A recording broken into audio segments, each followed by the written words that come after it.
नमस्कार दोस्तों, स्वागत है आप सभी का आज की एक और नई वीडियो में। आज इस वीडियो में हम आपको कक्षा 6 विषय हिंदी का पेपर बताने वाले हैं। यहाँ पर हम कक्षा 6 विषय हिंदी पेपर के सभी प्रश्नों को देखने वाले हैं और साथ में इन सभी प्रश्नों के उत्तर को भी हम वीडियो के माध्यम से देखेंगे।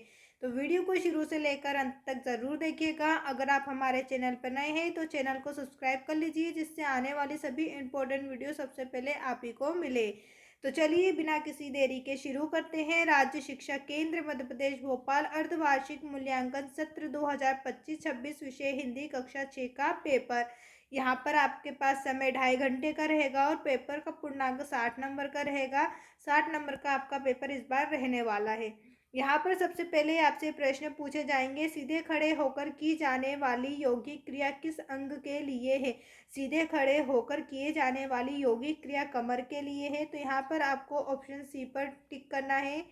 इसके बाद अगला प्रश्न आपको दिया हुआ है, प्रश्न नंबर 2 है। एक ही शब्द के दो बार आने पर किस चिन्ह का प्रयोग होता है? एक ही शब्द यदि दो बार आता है तो हम योजक चिन्ह का उपयोग करते हैं। जैसे आपने देखा होगा कभी कभी में हम बीच में योजक वाला चिन्ह लगा देते हैं, यानी कि माइनस वाला। तो ये हम किसे कहते हैं? इसे हम योजक चिन्ह कहते हैं। इसके बाद प्रश्न नंबर 3 है। सम्राट अकबर तानसेन से कौन सा राग सुनना चाहते थे? तो सम्राट अकबर तानसेन से दीपक राग सुनना चाहते थे। आपको ऑप्शन ए पर टिक करके आना है। इसके बाद प्रश्न नंबर 4 है। हमारा शरीर तत्वों से मिलकर बना है। हमारा शरीर जो है वो 5 तत्वों से मिलकर बना है। प्रश्न नंबर 5 है। पुष्प, सुमन और कुसुम शब्द क्या है? तो यहाँ पर ये जो शब्द हैं ये एक समानार्थी शब्द हैं। पुष्प, कुसुम और सुमन जो है वो एक समानार्थी शब्द हैं।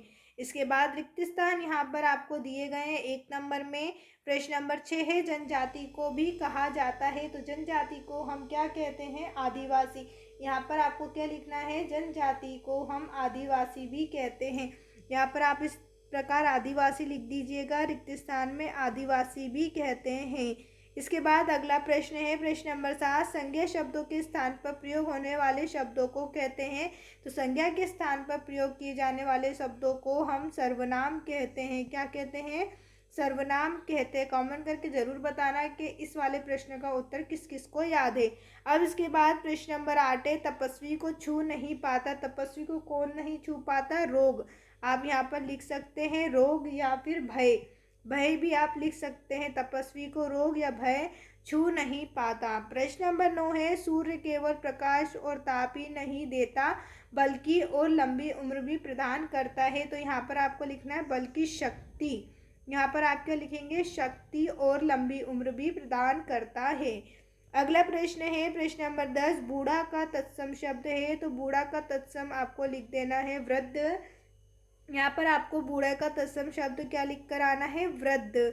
अब इसके बाद अगला प्रश्न आपसे पूछा गया है, अति लघु उत्तरीय प्रश्न यहाँ पर आपसे पूछे जाएंगे। यहाँ प्रश्न आपसे जो है वो 2 नंबर में पूछे जाने वाले हैं। प्रश्न आपसे पूछा है प्रश्न नंबर 11। विनम्रता का हमारे जीवन में क्या महत्व है? उत्तर में लिखेंगे विनम्रता से व्यक्ति सफलता के शिखर पर पहुंच जाता है।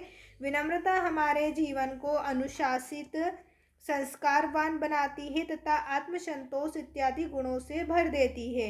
इसके बाद है प्रश्न नंबर 12। यम और नियम कितने प्रकार के होते हैं? उत्तर में लिखेंगे यम 5 प्रकार के होते हैं। यम के 5 प्रकार होते हैं, अहिंसा, सत्य, असत्य, ब्रह्मचर्य और अपरिग्रह। इसी प्रकार नियम के 5 प्रकार है, शौच, संतोष, तप, स्वाध्याय और ईश्वर प्राणिधान। प्रश्न नंबर 13 है। व्याकरण के परिवार में विशेषण का क्या महत्व है?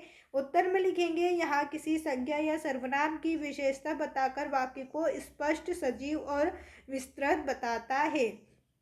अगला प्रश्न है प्रश्न नंबर 14। प्रश्न नंबर 14 करने से पहले अगर अभी तक आपने हमारे चैनल को सब्सक्राइब नहीं किया है तो चैनल को सब्सक्राइब कर लीजिए और साथ में इस वीडियो को लाइक करके अपने सभी दोस्तों के साथ भी शेयर कर दीजिए। प्रश्न है, जो गाता है वाक्य को एक शब्द में क्या कहेंगे? तो जो गाता है उसे हम एक शब्द में गायक कहेंगे।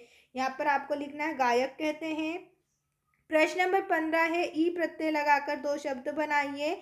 ई प्रत्यय लगाकर हमने भारतीय और राजकीय बनाया है। अब इसके बाद प्रश्न नंबर 16 है। प्रश्नवाचक वाक्य किसे कहते हैं? उत्तर में आपको लिखना है वह वाक्य जो प्रश्न पूछते हैं और जिनका उद्देश्य जानकारी प्राप्त करना या स्पष्टीकरण मांगना होता है।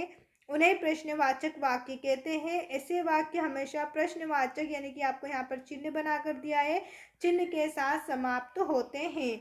इसके बाद अगला प्रश्न आपसे पूछा है लघु उत्तरीय प्रश्न, यहाँ पर बच्चों आपसे पूछे हैं 3 नंबर में। प्रश्न है प्रश्न नंबर 17, कक्षा में शिक्षक के आते और जाते समय उनका अभिवादन कैसे करना चाहिए। तो आप अपनी कक्षा में शिक्षक के आते जाते समय उनका अभिवादन कैसे करते हैं, ये आपको बताना है। उत्तर में हम लिखेंगे शिक्षक के आते जाते समय नमस्ते सर या फिर मैडम, या फिर सुप्रभात सर मैडम कहें। शिक्षक के जाते समय धन्यवाद सर या धन्यवाद मैडम या आपका दिन शुभ हो कहकर अभिवादन करना चाहिए। इसके बाद प्रश्न नंबर 18, यदि बाबा भारती घोड़ा नहीं दिखाते तो खड़क सिंह क्या करता।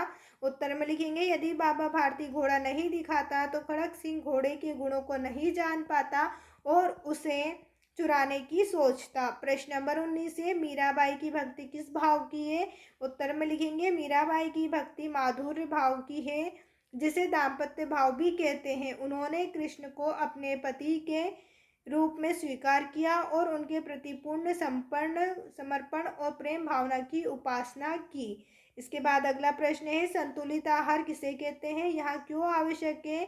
उत्तर में लिखेंगे संतुलित आहार वहाँ है जिसमें शरीर के लिए आवश्यक सभी पोषक तत्व जैसे कि कार्बोहाइड्रेट, प्रोटीन, वसा, विटामिन और खनिज सही मात्रा में शामिल हो। यहाँ हमारे शरीर को ऊर्जा देते हैं, विकास और ऊतकों की मरम्मत में मदद करता है और रोगों से बचाता है, इसलिए यहाँ स्वस्थ शरीर के लिए आवश्यक है। इसके बाद अगला प्रश्न आपसे पूछा है निम्नलिखित अपठित गद्यांश को ध्यानपूर्वक पढ़िए और प्रश्नों के उत्तर दीजिए। यहाँ पर आप इस पद्यांश को पढ़ लीजिए, इसके बाद हम इसके नीचे के सभी उत्तर देखेंगे।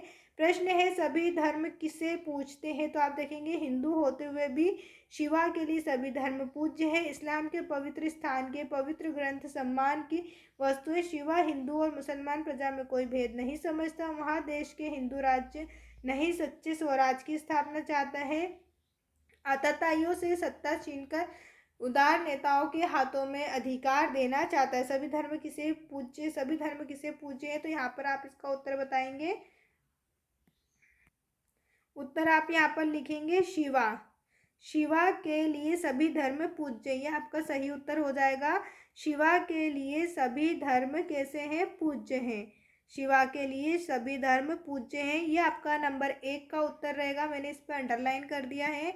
अब इसके बाद अगला प्रश्न आपसे पूछा है शिवा कैसे राज्य की स्थापना करना चाहता है। तो उत्तर में हम लिखेंगे वह देश में हिंदू राज्य नहीं सच्चे स्वराज की स्थापना करना चाहता है। कैसे राज्य की स्थापना करना चाहता है, सच्चे स्वराज की स्थापना करना चाहता है, यह आपका नंबर 2 का उत्तर हो जाएगा। यहाँ पर आप नंबर 2 डाल लीजिएगा।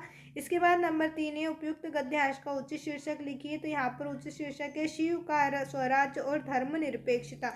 यहाँ पर आपको इसी प्रश्न के उत्तर इस पद्यांश में से मिलेंगे, तो ये आप ढूंढने के तरीके को समझिए जिससे आपको परीक्षा में कोई समस्या ना हो। अब इसके बाद प्रश्न नंबर 22 है योजक चिन्ह वाले कोई 4 शब्द लिखिए। तो योजक चिन्ह वाले 4 शब्द हैं माता पिता, लाभ हानि, कभी कभी और साथ साथ। इसके बाद अगला प्रश्न है दीर्घोत्तरीय प्रश्न, यहाँ पर आपसे पूछे गए 5 नंबर वाले ये प्रश्न आपसे पूछे जाएंगे। प्रश्न नंबर 23 है दिए गए बिंदुओं पर 2-2 वाक्य लिखिए। वाक्य है संतुलित आहार और व्यायाम। तो संतुलित आहार पर हम 2 वाक्य लिखेंगे। हमें संतुलित आहार खाना चाहिए, संतुलित आहार शरीर को स्वस्थ रखता है। यहाँ पर आपको संतुलित आहार के ऊपर 2 वाक्य इस प्रकार बनाने हैं। अब इसके बाद हम व्यायाम पर 2 वाक्य बनाएंगे। रोज व्यायाम करें, व्यायाम तन मन को ताज़ा करता है। बच्चों अगर आप इन सभी आंसरों की PDF चाहते हैं तो उसके लिए हमारे टेलीग्राम चैनल को ज्वाइन कर लीजिए, जिसकी लिंक मैं आपको नीचे डिस्क्रिप्शन में दे रही हूँ, जहाँ से आप इस पूरे पेपर की PDF को बिल्कुल फ्री में डाउनलोड कर सकते हैं उत्तर सहित। अब इसके बाद हम आगे प्रश्न की बात करें तो यहाँ पर आपसे प्रश्न नंबर 24 पूछा जाएगा कवि रहीम के अनुसार सच्चे मित्र की क्या पहचान होती है। उत्तर में लिखेंगे कवि रहीम के अनुसार सच्चे मित्र वही होते हैं जो मुश्किल समय में भी हमारा साथ नहीं छोड़ते, दुख हो या सुख सदा हमारे साथ रहते हैं।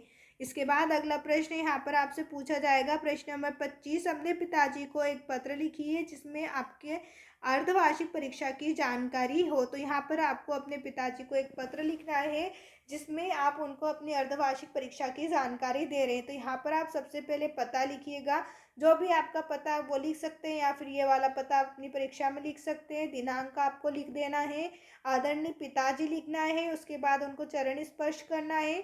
फिर यहाँ पर आपको लिखना है, मैं यहाँ कुशल हूँ और आशा करता हूँ कि आप भी सकुशल होंगे। मैं आपको अपनी अर्धवार्षिक परीक्षा के परिणाम की जानकारी देने के लिए यहाँ पत्र लिख रहा हूँ। मुझे आपको बताते हुए खुशी हो रही है कि मैंने अर्धवार्षिक इस परीक्षा, या फिर आप यहाँ पर लिख सकते हैं अर्धवार्षिक परीक्षा में 80% अंक प्राप्त किए हैं, लेकिन गणित में मुझे और अधिक मेहनत करने की आवश्यकता है, जिसके लिए मैंने अभी से अतिरिक्त अभ्यास करना शुरू कर दिया है। मैं वादा करता हूँ कि अंतिम वार्षिक परीक्षा में और भी बेहतर प्रदर्शन करने का प्रयास करूँगा या करूँगी।